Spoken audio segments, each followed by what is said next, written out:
আমার পুলিশ আমার দেশ সবার আগে বাংলাদেশ এই প্রতিপাদ্যে পুলিশ সপ্তাহ ২০২৬ উপলক্ষে সম্পন্ন হল আইজিস ব্যাজ শিল্ড প্যারেড অস্ত্র মাদক উদ্ধারের পুরস্কার বিতরণী অনুষ্ঠান।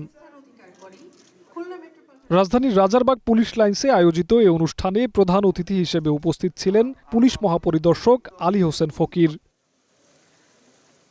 এ সময় পুলিশ প্রধান হুঁশিয়ারি দিয়ে বলেন, পুলিশ সদস্যরা মাদক সেবন ও কারবারের সঙ্গে জড়িয়ে পড়লে ছাড় দেওয়া হবে না।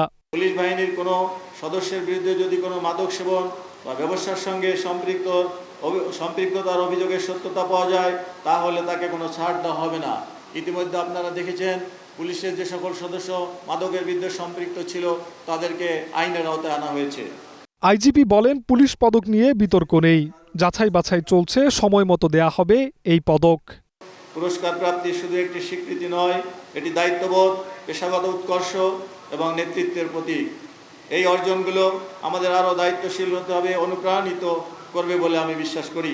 পেটোয়া বাহিনী হিসেবে পরিচিতির কারণে পুলিশ জনবিচ্ছিন্ন হয়ে পড়েছিল, তবে এখন তারা ভালো অবস্থানে এসেছে বলে দাবি করেন তিনি। আপনারা দেখেছেন দীর্ঘ 17 বছরে পুলিশ বাহিনীকে একটি পেটোয়া বাহিনী হিসাবে ব্যবহার করার কারণে আমরা যে জনবিচ্ছিন্ন হয়ে গিয়েছিলাম সেখান থেকে আমরা আমাদের ইমেজকে রিগেইন করতে পেরেছি এবং আমাদের শৃঙ্খলা ফিরে আসছে। অনুষ্ঠানে পুলিশ মহাপরিদর্শক বিভিন্ন ক্যাটাগরিতে পুলিশ কর্মকর্তা ও সদস্যদের তুলে দেন পুরস্কার, পরিয়ে দেন ব্যাজ। জিহাদ রাহাত, গ্রিন নিউজ, ঢাকা।